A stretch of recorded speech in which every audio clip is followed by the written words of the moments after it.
चलिए, तो अभी हम डिस्कशंस करेंगे एंडोक्राइनोलॉजी की एक और टॉपिक के बारे में, जो है कॉर्टिकोस्टेरॉइड्स। हमने पढ़ा था ऑलरेडी एनसेड्स ऑटोकॉइड के अंदर।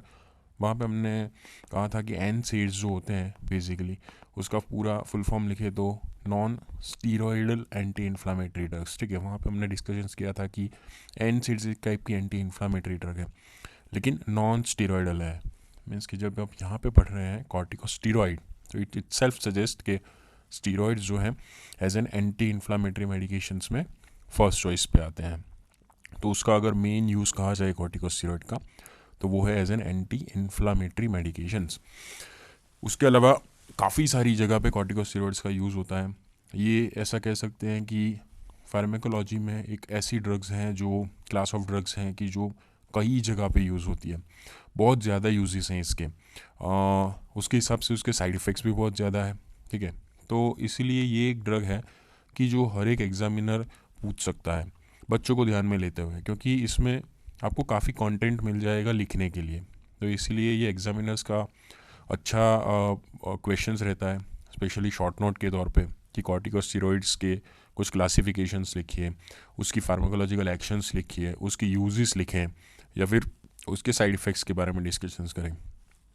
तो हर एक के बारे में हम लोग यहाँ पे ब्रीफ में चर्चा करेंगे। तो पहले पढ़ लेते हैं एड्रिनल ग्लैंड के बारे में। जो किडनी होती है उसके ऊपर, जैसे हमें पता है कि छोटी सी एड्रिनल ग्लैंड्स होती है, और अगर एड्रिनल ग्लैंड को डिवाइड किया जाए, इसका क्रॉस सेक्शनल व्यू लिया जाए, तो यहाँ पे आपको 3 जोन्स मिलेंगे। ठीक है, बाहर सबको दिखेगा जोना ग्लोमेरुलोसा, उसके अंदर मिलेगा जोना फेसिकुलाटा, और उसके अंदर मिलेगा आपको जोना रेटिकुलारिस। तो इन प्रकार से 3 मेन जोन होते हैं, और उसके बाद होता है अंदर मेड्यूला। तो ये तीनों जोन्स की कुछ स्पेसिफिक एक्टिविटीज़ होती है, जहाँ से कुछ स्पेसिफिक हार्मोन सिक्रेशंस होते हैं। तो ग्लोमेरुलोसा में से जो मेन हार्मोन्स बनते हैं, जिसे मिनरलोकॉर्टिकॉइड्स कहा जाता है, जिसमें एल्डोस्टेरॉन मेन मिनरलोकॉर्टिकॉइड है। फिर अंदर जाए फेसिकुलोटा, तो उसमें से ग्लूकोकॉर्टिकॉइड्स बनते हैं, जिसमें कॉर्टिसोल एंड कॉर्टिसोन, ये ग्लूकोकॉर्टिकॉइड्स मेन है। और उसके अंदर चले जाए तो जोना रेटिकुलरिस, तो उसमें से एंड्रोजन्स बनते हैं, एस्ट्रोजन एंड टेस्टोस्टेरोन। मेड्यूला है, जिससे हमें पता है कि कैटेकोलामाइंस का सिंथेसिस होता है, एपिनेफ्रिन और एपिनेफ्रिन का रिलीज होता है, और कुछ पेप्टाइड्स भी होते हैं जैसे सोमेटोस्टेटिन एंड सब्सटेंस पी। तो इस प्रकार से जो कॉर्टिकोस्टेरॉइड्स हैं, मिनरलोकॉर्टिकॉइड्स, ग्लूकोकॉर्टिकॉइड्स, ये मेनली जो बनते हैं इस प्रकार से डिफरेंट जोन्स में बनते हैं, स्पेशली ग्लोमेरुलोसा एंड फेसिकुलोटा। इसे आप GFR के तौर पे भी याद रख सकते हैं, बाहर से अंदर, तो याद रखने में थोड़ा इजी होगा। ये जो ग्लूकोकॉर्टिकॉइड्स हैं, जहाँ पे हम लोग यहाँ पे डिस्कशंस कर रहे हैं कॉर्टिकोस्टेरॉइड्स में, ये मेनली 2 आते हैं, मिनरलोकॉर्टिकॉइड और ग्लूकोकॉर्टिकॉइड। ये मेनली 2 हैं जो कॉर्टिकोस्टेरॉइड में हम लोग डिस्कशंस करेंगे। एंड्रोजन अलग हार्मोन्स है, कैटेकोलामाइंस ऑलरेडी डिस्कशंस की हुए हैं।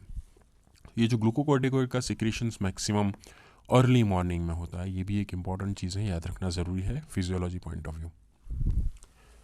चलिए, तो अब हम लोग एक्शंस के ऊपर जाते हैं कि ये जो नॉर्मल ग्लूकोकॉर्टिकॉइड या तो फिर मिनरलोकॉर्टिकॉइड है, उसकी बॉडी में क्या एक्शंस होती है। तो सबसे पहले हम लोग यहाँ पे डिस्कशंस करेंगे मिनरलोकॉर्टिकॉइड्स के बारे में।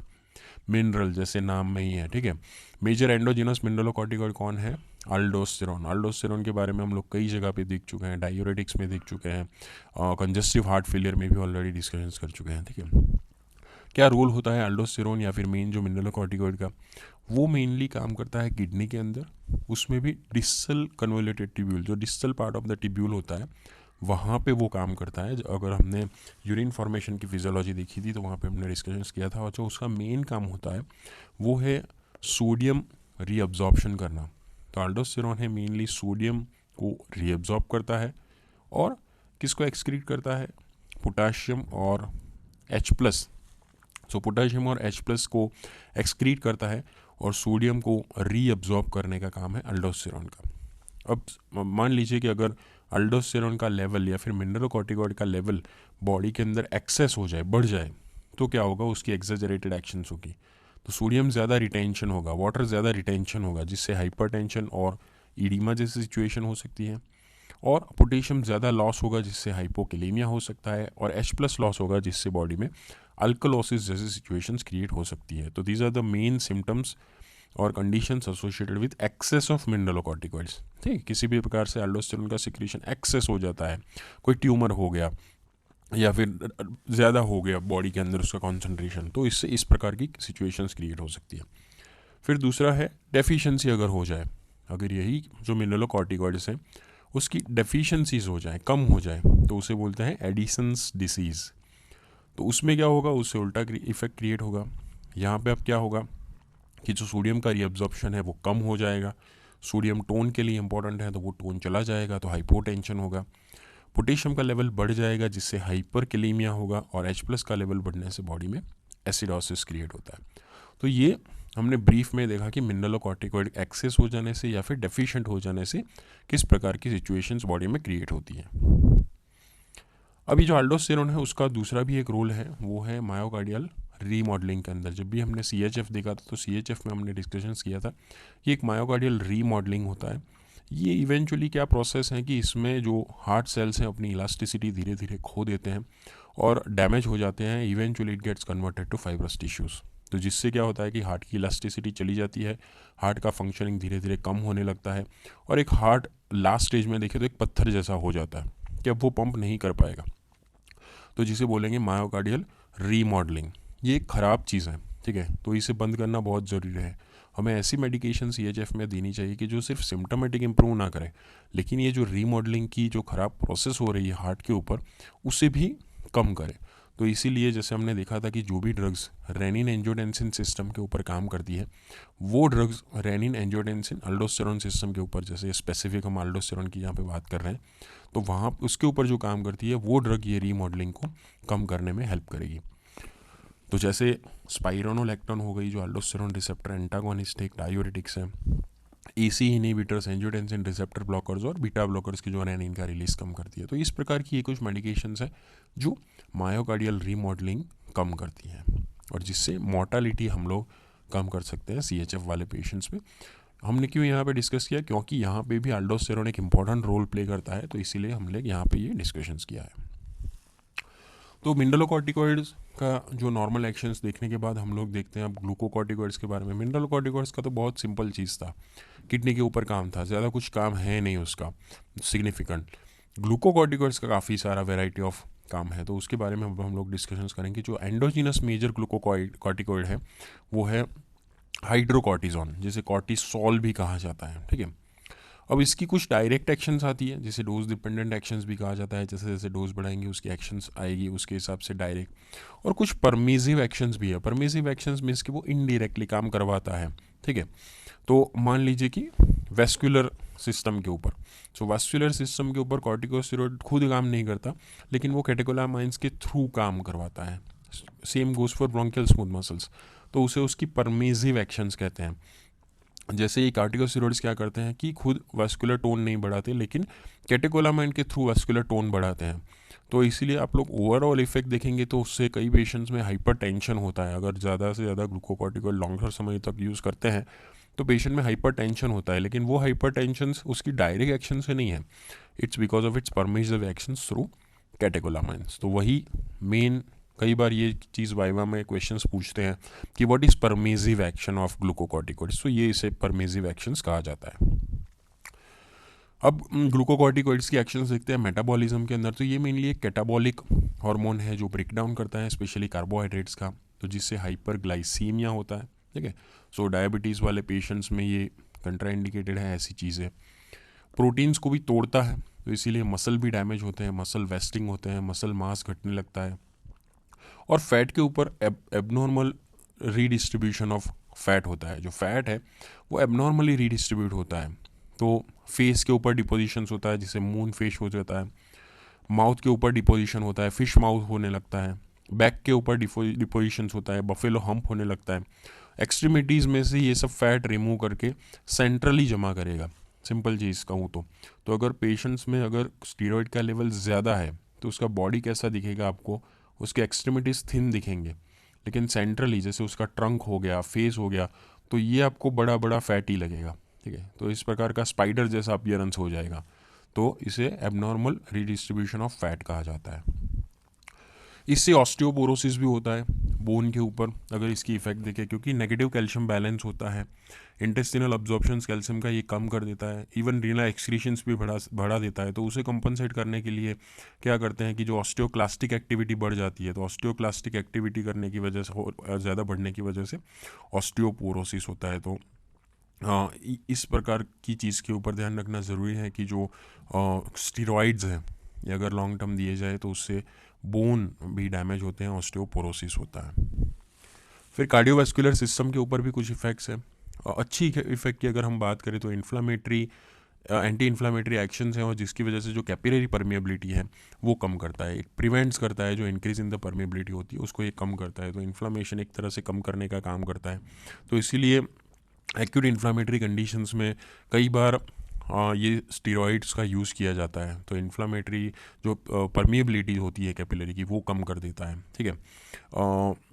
CVS के ऊपर अगर हम दूसरी इफ़ेक्ट्स देखें तो इसके अलावा कुछ ज़्यादा है नहीं। CNS के ऊपर हम लोग देखें तो थोड़ा यूफोरिक इफ़ेक्ट्स इससे मिलता है और सीजर थ्रेशोल्ड कम होता है। तो इसीलिए कोई भी पेशेंट न्यूरोसाइकेट्रिक कंडीशंस का है या फिर स्पेशली एपिलेप्सी वाला पेशेंट्स है तो उसमें लंबे समय तक यूज़ करने में ध्यान रखना चाहिए।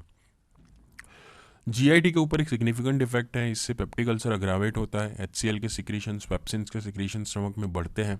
तो इसीलिए पेप्टिक अल्सर वाले पेशेंट्स को कॉर्टिकोस्टेरॉइड कॉन्ट्राइंडिकेटेड है।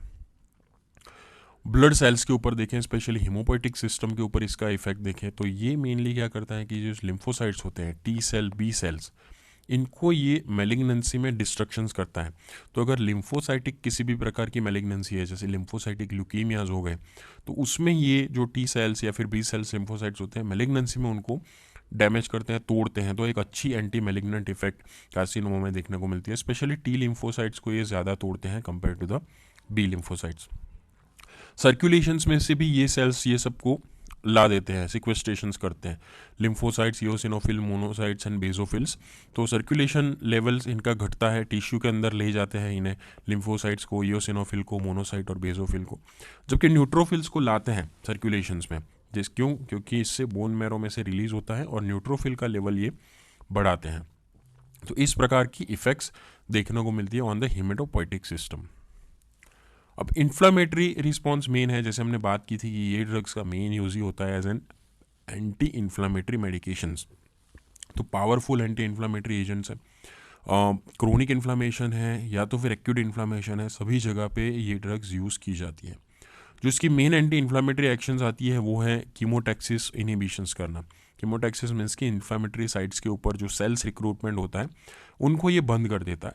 तो इसीलिए इससे इन्फ्लामेशन काफ़ी हद तक कंट्रोल हो जाता है। स्टीरॉइड्स एक लाइफ सेविंग मेडिकेशंस के तौर पे भी यूज़ की जाती है। इसका यूज़ से ज़्यादा अब्यूज़ ज़्यादा होता है या फिर मिस यूज़ ज़्यादा होता है। कई जो क्वैक्स होते हैं या फिर नॉन एलोपैथिक डॉक्टर्स होते हैं वो लोग भी स्टीरॉइड का अपने हिसाब से यूज़ करते हैं, क्योंकि इसमें इतनी पावरफुल एंटी इन्फ्लामेटरी इफेक्ट है कि पेशेंट झट से ठीक हो जाता है।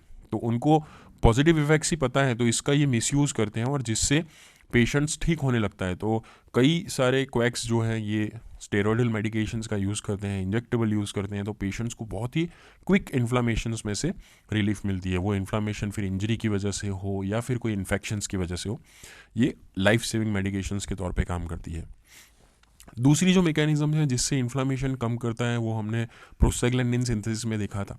जैसे हमने बात की थी कि जो मेम्ब्रेन फॉस्फोलिपिड्स होते हैं वो मेम्ब्रेन फॉस्फोलिपिड्स में से एराकिडोनिक एसिड का प्रोडक्शन होता है with the help of enzyme. कौन से एंजाइम की मदद से, अगर आपको याद हो तो फॉस्फोलाइपेज A2, ये एंजाइम की मदद से एराकिडोनिक एसिड में से फिर इवेंचुअली डिफरेंट प्रोस्टाग्लैंडिन्स का रिलीज होता है और ये प्रोस्टाग्लैंडिन्स कुछ इन्फ्लामेटरी मीडिएटर्स की तरह काम करते हैं और इन्फ्लामेशंस बढ़ाते हैं। तो स्टीरॉइड्स क्या करते हैं कि ये फॉस्फोलाइपेज A2 है उसको इनहिबिट करते हैं। अब किस प्रकार से इनहिबिट करते हैं, वो कुछ केमिकल्स प्रोडक्शंस करते हैं, वो केमिकल्स का नाम है अनेक्सिन्स। तो अनेक्सिन्स का प्रोडक्शंस करते हैं और ये जो अनेक्सिन्स हैं ये फॉस्फोलाइपेज A2 को इनहिबिट करते हैं, जिससे आगे का प्रोस्टाग्लैंडिन सिंथेसिस का प्रोसेस बंद हो जाता है। एनेक्सिन्स को पहले लाइपोकोटिन्स भी कहा जाता था, ठीक है। तो ये फॉस्फोलाइपेज A2 को इनहिबिट करते हैं और इसकी मदद से प्रोस्टाग्लैंडिन्स और ल्यूकोट्राइन्स और व्हाटएवर इन्फ्लामेटरी मीडिएटर्स जो प्रोडक्शंस होते हैं ये पाथवे से वो बंद हो जाता है और उससे भी इन्फ्लामेशंस में रिलीफ मिलती है। तो ये उसका एक रैशनल हो गया कि किस प्रकार से ये एंटी इन्फ्लामेटरी इफेक्ट्स क्रिएट करते हैं। अब देखते हैं कि इम्यूनिटी के ऊपर भी इसका क्या रोल है। ये it's also a powerful immunomodulator drugs, ठीक है। तो इम्यूनिटी मॉड्यूलेशंस करने के लिए भी ये कई बार यूज़ किए जाते हैं। स्पेशली ये सप्रेस करते हैं सेल मीडिएटेड इम्यूनिटी को ये ज़्यादा सप्रेस करते हैं, कम करते हैं comparative to the humoral immunity. अगर मोटा मोटा मैं बात करूँ तो ह्यूमरल इम्यूनिटी जो एंटीबॉडीज़ के साथ जुड़ी हुई होती है, ठीक है। सो एंटीबॉडीज़ मीडिएटेड रिस्पॉन्स जो होता है वो मेनली ह्यूमरल इम्यूनिटी के साथ जुड़ा हुआ होता है, ठीक है। तो ये आप याद रखें। और दूसरी होती है सेल मीडिएटेड इम्यूनिटी, वो मेनली क्या होता है कि एंडोजिनस एंटीजेंस के सामने होती है। Humoral immunity mainly exogenous antigens के सामने होती है। ये जो सेल मीडिएटेड इम्यूनिटी में मेनली टी सेल्स इन्वॉल्व होते हैं और जो इसका ट्रांसफ़र होता है सेल्स के थ्रू होता है, जबकि ह्यूमरल इम्यूनिटी के अंदर बी सेल्स ज़्यादा इन्वॉल्व होते हैं जिसका सीरम से ट्रांसफ़र होता है। तो ये कुछ मुझे मोटा मोटा डिफरेंस है। तो सेल मीडिएटेड इम्यूनिटी ये ज़्यादा सप्रेस करता है क्योंकि इम्यून सेल्स का रिक्रूटमेंट ये कम करता है और इवन इंटरल्यूकिन्स का प्रोडक्शंस भी कम करता है। अगर हायर डोज में दिया जाए तो ये ह्यूमरल इम्यूनिटी के ऊपर भी काम करता है, एंटीबॉडी प्रोडक्शंस कम करता है और इवन जो एंटीबॉडीज़ फॉर्म भी हो गए हैं उनका भी ये कैटाकॉलिज्म करने की कैपेसिटी रखता है। तो हायर डोज के ऊपर ये ह्यूमरल इम्यूनिटी के ऊपर भी काम करता है। अब किस जगह पे एज एन एंटी इम्यून या फिर सप्रेशन ऑफ इम्यूनिटी हेल्प करता है, तो वेरियस जगह पे काम करता है। सबसे पहले हो गया हाइपर सेंसिटिविटी रिएक्शंस, क्योंकि हमें पता है कि हाइपर सेंसिटिविटी रिएक्शंस एक प्रकार की इम्यून रिएक्शंस हैं कि जो हमारे इम्यून सेल्स के थ्रू डेवलप होती है। तो वहाँ पे भी ये काम करता है, as a life saving measures काम आता है। और दूसरा है जहाँ पे हमको इम्यूनिटी सप्रेस करने की ज़रूरत पड़ेगी वो है to prevent the graft rejections. अगर हमने बॉडी में कुछ ग्राफ्ट इम्प्लांट किया है तो उसका रिजेक्शन हो जाता है because of our stronger immunity, तो उस टाइम पे हमें इम्यूनिटी को डाउन करना पड़ेगा।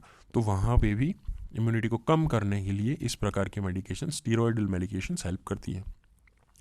और कुछ ऑटो इम्यून सिचुएशंस होती हैं, ठीक है, ऑटो इम्यून इन्फ्लामेटरी सिचुएशंस होती हैं।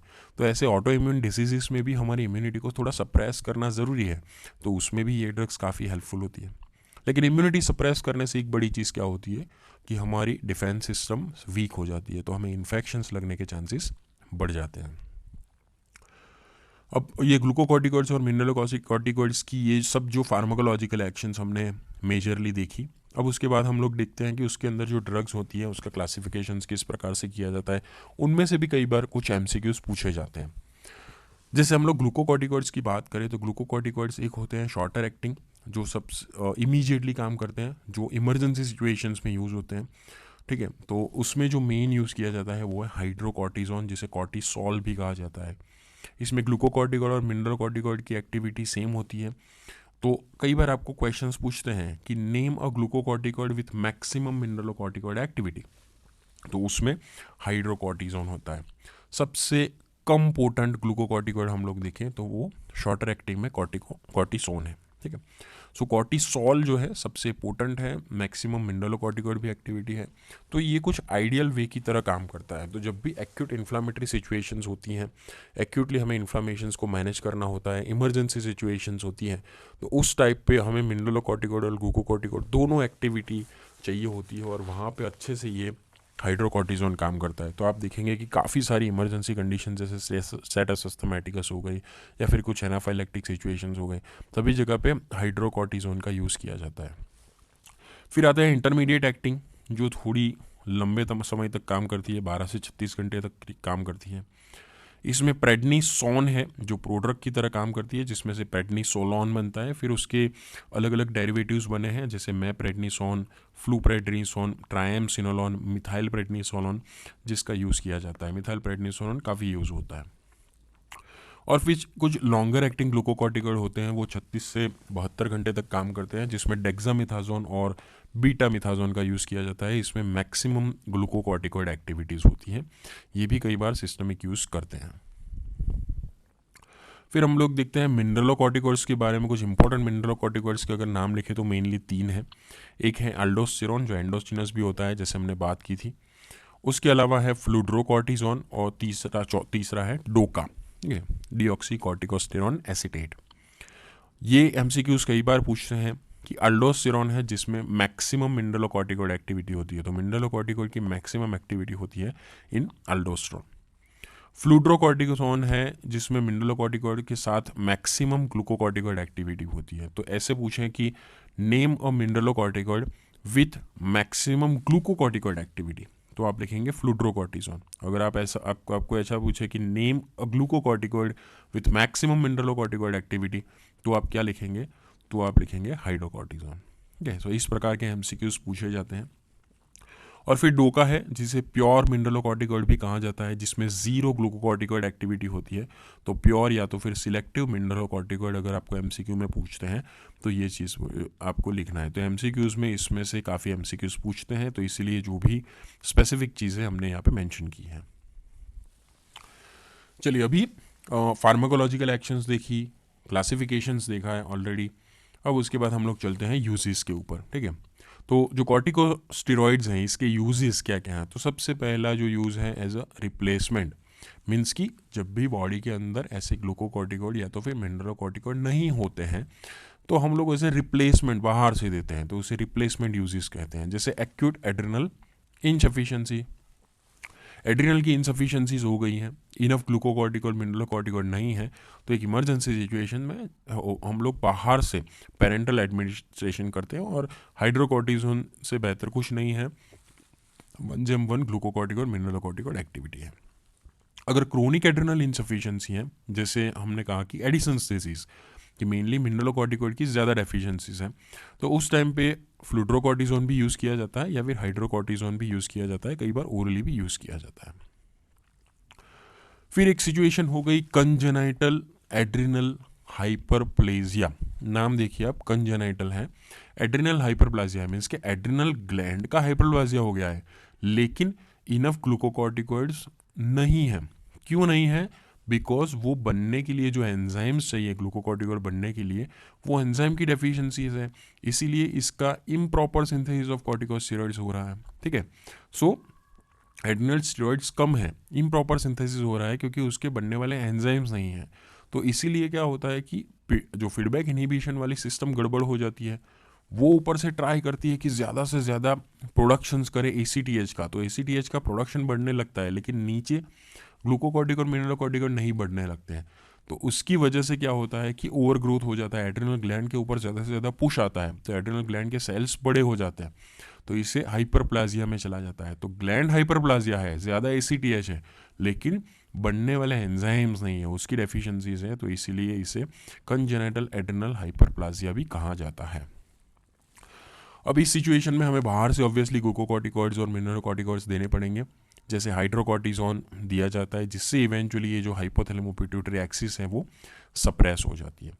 अगर ऑलरेडी कोई फीमेल है जिसमें हिस्ट्री है कि ऐसा बेबी आ चुका है कंजेनिटल एड्रिनल हाइपरप्लाजिया वाला, तो फिर हमें दूसरे बेबी में प्रिवेंशन के लिए कुछ ज़्यादा स्टेप्स लेना पड़ेगा। अगर प्राइमरी हम लोग देखें तो उसमें स्टेरॉयडल एडमिशन पहले से ही 6 वीक से ही, मीन्स की डायग्नोस हो तब से हमें स्टेरॉयडल एडमिशन करना पड़ेगा। फिर जीनोटाइपिंग करते हैं, मेल या फीमेल डिसाइड करते हैं, और उसके हिसाब से अगर मेल है तो स्टेरॉयडल थेरेपी थोड़े टाइम के बाद बंद कर देते हैं, लेकिन फीमेल है तो अप टू द लेबर हम लोग स्टेरॉयडल थेरेपी देते हैं, क्योंकि विरिलाइजेशन हर्सुटिज्म जैसे सिम्टम्स ना डेवलप हो फीमेल के अंदर। तो इस प्रकार से कंजेनिटल एड्रिनल हाइपरप्लाजिया की ट्रीटमेंट किया जाता है। मेन इंपॉर्टेंट ये है कि इसके अंदर in short as a replacement therapy हमें बाहर से इन हॉर्मोन्स का यूज़ करना पड़ेगा। इसके अलावा डायग्नोस्टिक यूज़ भी है, जैसे एक डेक्सामेथासोन सप्रेशन टेस्ट होता है, यहाँ पे पूरा उसका प्रोसीजर लिखा है। ये प्रोसीजर के अंदर क्या होता है, ये टेस्ट के अंदर बाहर से डेक्सामेथासोन दिया जाता है, और डेक्सामेथासोन देने के बाद 12 घंटे के बाद हम लोग चेक करते हैं कि लेवल स्टीरॉयडल लेवल ब्लड के अंदर कितना है। तो अगर स्टीरॉयडल लेवल प्रॉपर है, कम है, तो दैट सजेस्ट कि भाई हमारी जो हाइपोथैलेमो पिट्यूटरी एक्सिस है वो बराबर है। अगर ज़्यादा है तो इट सजेस्ट कि नहीं, उसमें कुछ गड़बड़ है, या तो फिर कहीं बाहर से ज़्यादा स्टीरॉयडल हार्मोन का सिंथेसिस हो रहा है। तो जैसे कशिंग सिंड्रोम जैसी सिचुएशन हो गई, जिसमें ग्लूकोकॉर्टिकॉइड प्रोडक्शंस बढ़ जाता है कहीं पे भी बाहर से।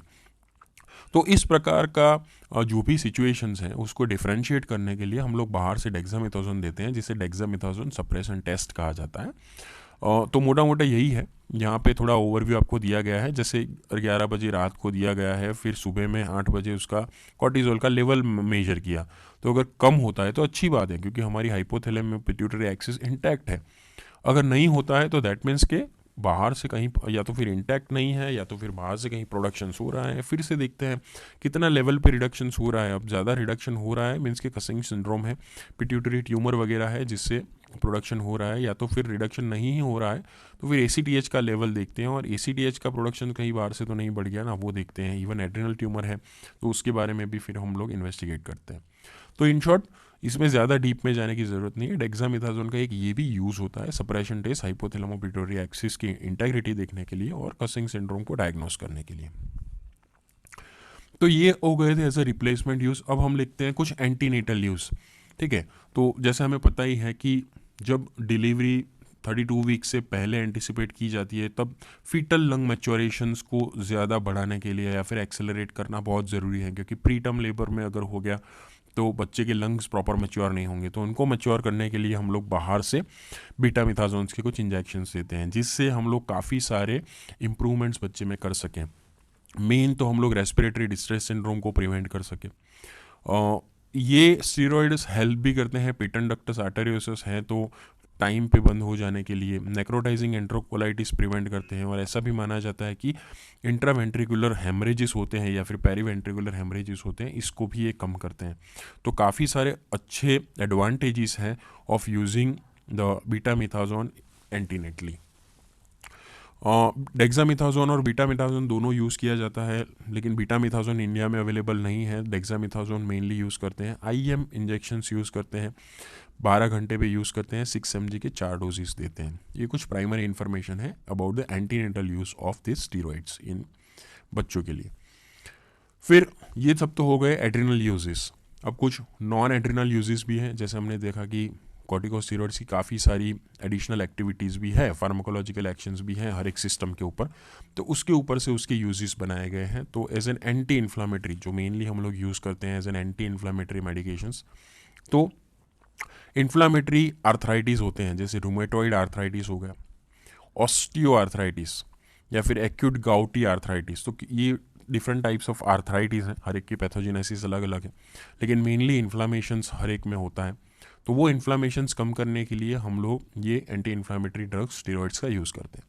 या तो हम लोग सिस्टमिक यूज़ करते हैं, या तो कई बार हम इंट्रा आर्टिकुलर इंजेक्शंस भी करते हैं, जॉइंट्स के अंदर डायरेक्टली स्टेरॉइड्स के इंजेक्शंस देते हैं। काफ़ी बेनिफिशियल इफेक्ट और काफ़ी इफेक्टिवली पेन कम होता है, इन्फ्लामेशन कम होता है।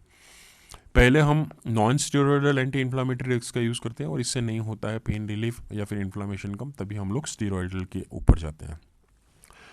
टॉपिकल यूज़ भी किया जाता है जबकि आई के अंदर कुछ इन्फ्लामेटरी कंडीशंस हो गई हो, जैसे कंजक्टिवाइटिस, आइराइटिस, आइरिडोकिरोटाइटिस। तो ऐसी सिचुएशंस में आई में इन्फ्लामेशन कम करने के लिए टॉपिकली भी हम ये स्टेरॉयडल ड्रग्स यूज़ करते हैं।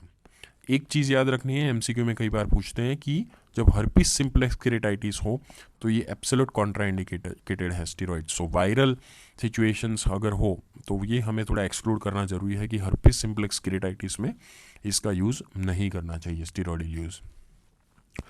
तो इन्फ्लामेशंस के बाद एंटी एलर्जिक यूज़ हम लोग देखते हैं। तो जैसे हमने बात की थी कि अनाफाइलैक्सिस, तो उसमें भी एक एंटी एलर्जिक के तौर पे या फिर इन्फ्लामेटरी या इम्यून रिस्पॉन्स को कम करने के लिए ये यूज़ किया जाता है। ड्रग ऑफ चॉइस वैसे तो एड्रेनालिन है, लेकिन एड्रेनालिन के साथ साथ हम कई बार हाइड्रोकॉर्टिजोन का भी यूज़ करते हैं।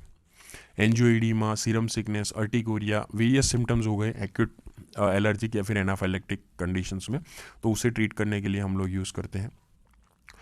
या तो फिर क्रोनिक सीवियर अस्थमा जैसे सिचुएशंस हो। अब देखिए अस्थमा वैसे तो एक देखें तो बेसिक पैथोलॉजी उसमें इन्फ्लामेशन है, तो अस्थमा ऐसा नहीं है कि सिर्फ आप ब्रोंकोडायलेटरी दग देंगे तो पेशेंट को बेनिफिट होगा।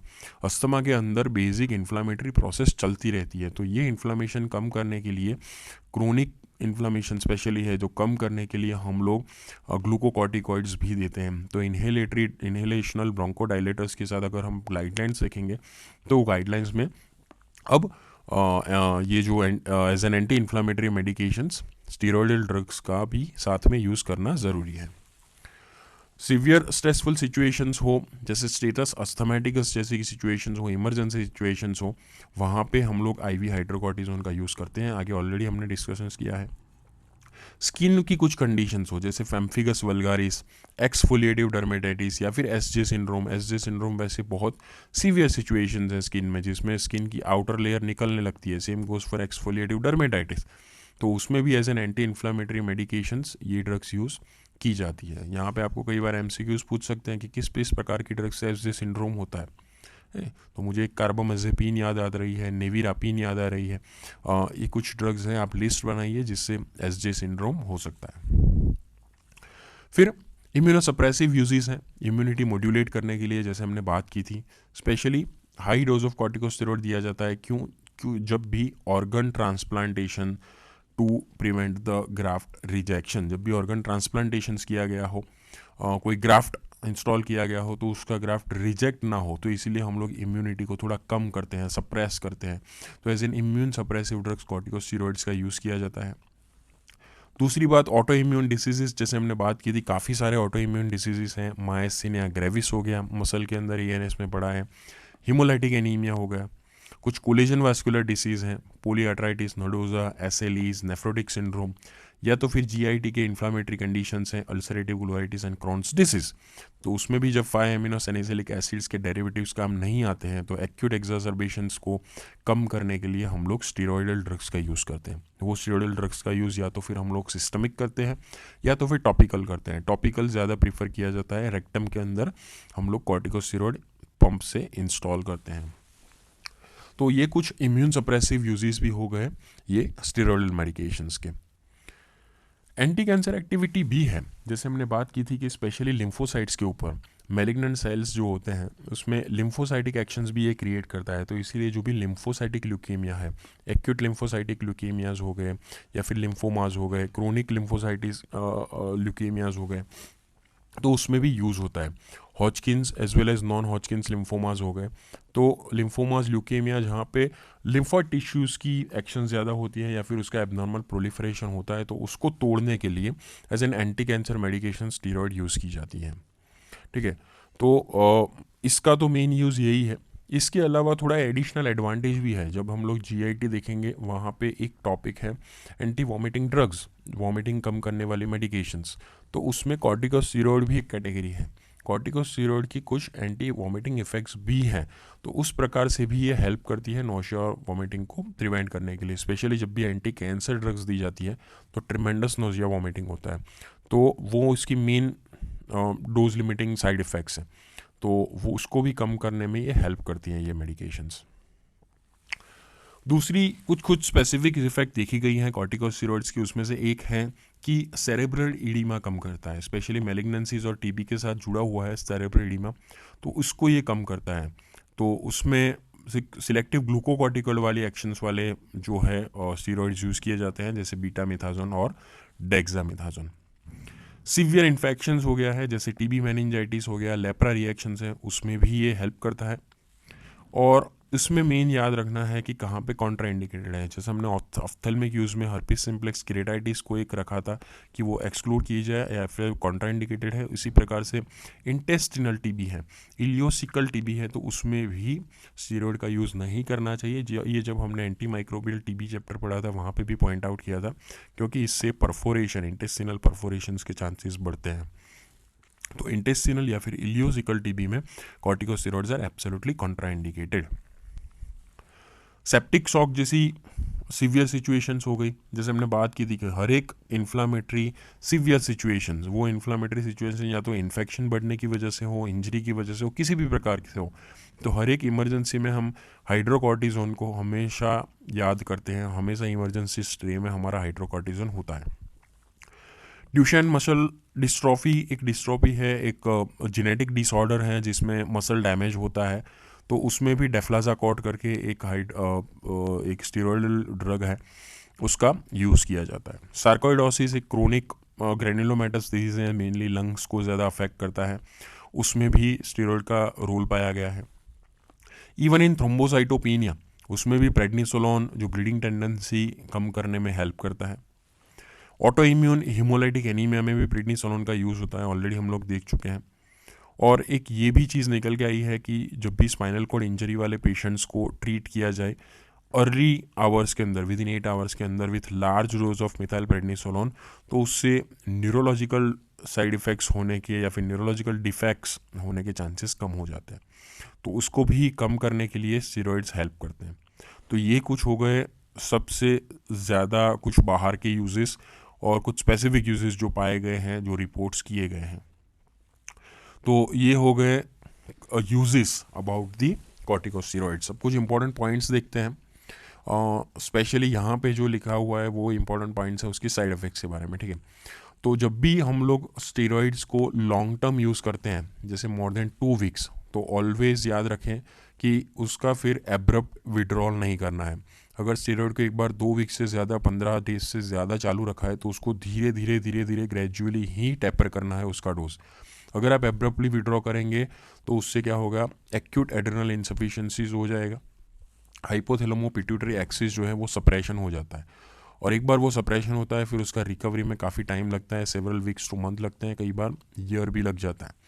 तो इसीलिए ऑलवेज याद रखें कि स्टीरॉयड अगर आप हायर डोज कम ड्यूरेशन के लिए देते हैं तो ज़्यादा बेनिफिशियल है कंपेयर टू लोअर डोज ज़्यादा ड्यूरेशन के लिए, ठीक है, क्योंकि फिर आपको टेपरिंग के ऊपर हमेशा ध्यान रखना पड़ेगा।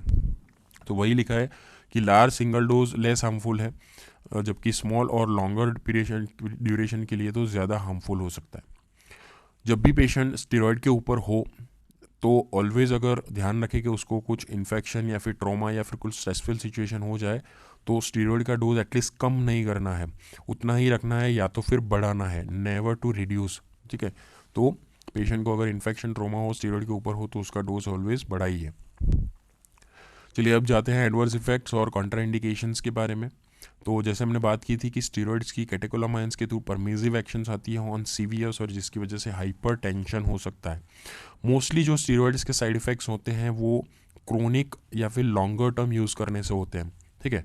तो उसके साथ हाइपर टेंशन हो सकता है, ईडीमा भी हो सकता है, ठीक है। तो इसीलिए CHF और हाइपर टेंशन वाले पेशेंट्स में कंट्राइंडिकेटेड है। जैसे हमने बात की थी, हाइपोकलेमिया और अल्कलोसिस भी हो सकता है। कशिंग्स हैबिटस, जब भी ग्लूकोकॉर्टिकॉइड्स का लेवल बढ़ जाता है तो वे कशिंग्स हैबिटस मीन्स के कशिंग सिंड्रोम जैसा पिक्चर क्रिएट होता है, जिसमें एक कैरेक्टरिस्टिक अपीयरेंस होता है, that is because of redistribution of fat. हमने कहा था कि एक स्पाइडर जैसा अपीयरेंस होता है, जो एक्सट्रीमिटीज़ हैं वो पतली हो जाती है, पतली दिखने लगती हैं, क्योंकि वहाँ से फैट कम हो जाता है, मसल लॉस होता है, और फैट का रीडिस्ट्रीब्यूशन ट्रंकल एरियाज़ में ज़्यादा हो जाता है, फेस में ज़्यादा हो जाता है, शोल्डर के ऊपर डिपोजिशन या नेक के ऊपर डिपोजिशन ज़्यादा होने लगता है। स्ट्रायस भी होने लगते हैं, अगर एब्डोमिनल स्किन ऑब्वियसली डिस्टेंशन होगी तो इसकी वजह से वहाँ पे स्ट्रायस बन जाएंगे। हाइपरग्लाइसीमिया करता है इससे, ठीक है, क्योंकि ग्लाइकोजन को तोड़ता है, ग्लूकोज प्रोडक्शन बढ़ाता है, और जिससे डायबिटीज़ मेलाइटिस में कंट्राइंडिकेशन है। मसल लॉस करता है, मसल को तोड़ता है तो ज़्यादा मसल वीकनेस होती है। इवन बोन रिजॉर्प्शंस भी करता है, तो उससे ऑस्टियोपोरोसिस भी हो सकता है, और ऑस्टियोपोरोसिस वाले पेशेंट्स को तो नहीं ही देना है। आई के ऊपर बहुत कैरेक्टरिस्टिक इफेक्ट हैं, कई बार ये MCQ के अंदर पूछी जाती है। दो चीज़ें होती हैं आई के अंदर स्टेरॉयडल लॉन्गर यूज़ से। एक तो अगर हम लोग टॉपिकल उसका यूज़ करेंगे, टॉपिकल स्टेरॉइड्स का यूज़ करते हैं, तो उससे लॉन्ग टर्म यूज़ करने से ग्लोकोमा क्रिएट हो सकता है, प्रेशर बढ़ सकता है इंट्राओक्यूलर। या तो सिस्टमिक यूज़ करते हैं तो पोस्टीरियर सब कैप्सुलर कैटरैक्ट, ये कई बार पूछते हैं कि कैटरैक्ट क्यों होता है, कौन से रूट से यूज़ करने से होता है, तो सिस्टमिक यूज़ से होता है, लोकल यूज़ से नहीं होता है, ठीक है। ये चीज़ के ऊपर ध्यान रखें।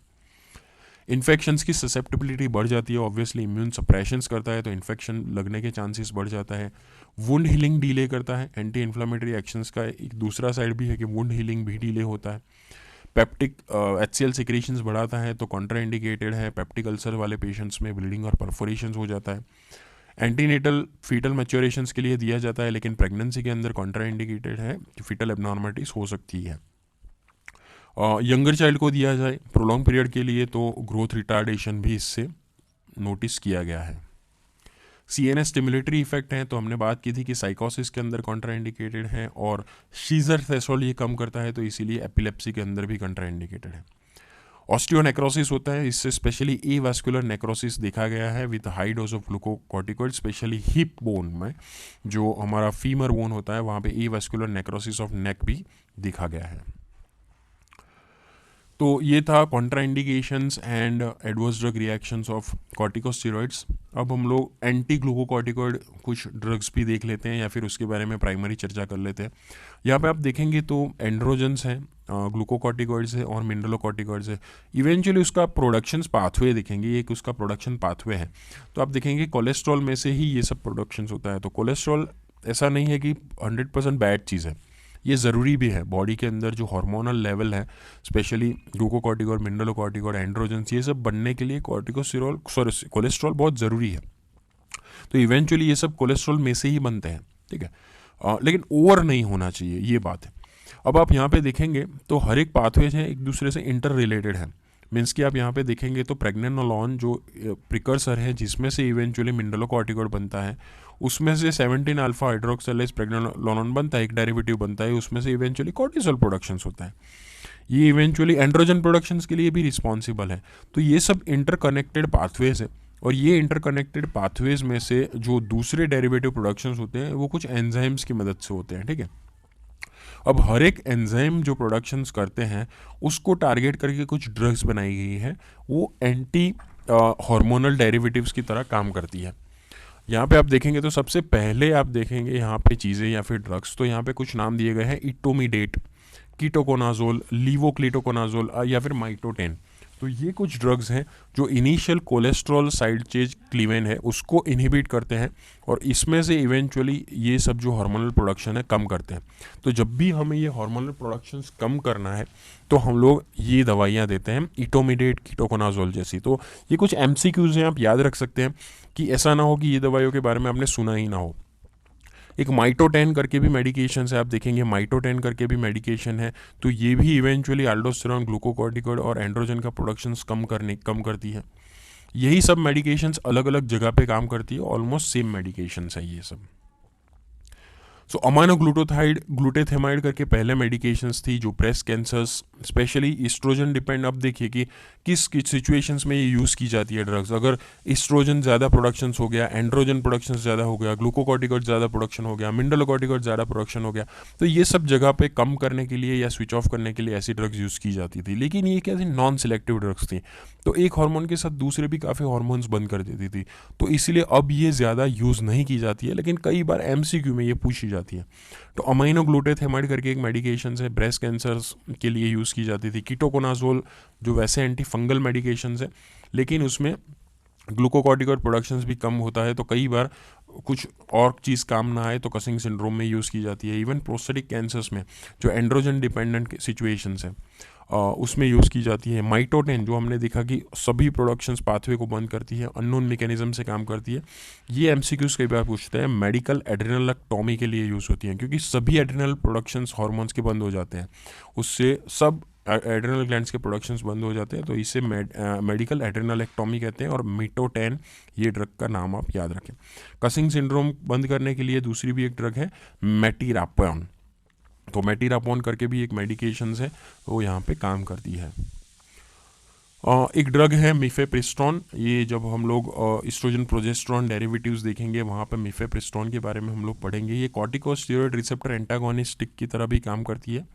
ग्लूकोकॉर्टिकॉइड और प्रोजेस्टेरॉन जो रिसेप्टर्स हैं उसके ऊपर एंटागोनिस्टिकली काम करती है। मेनली प्रोजेस्टेरॉन एंटागोनिस्ट है, लेकिन ग्लूकोकॉर्टिकॉइड एंटागोनिस्ट के तौर पे भी काम करती है।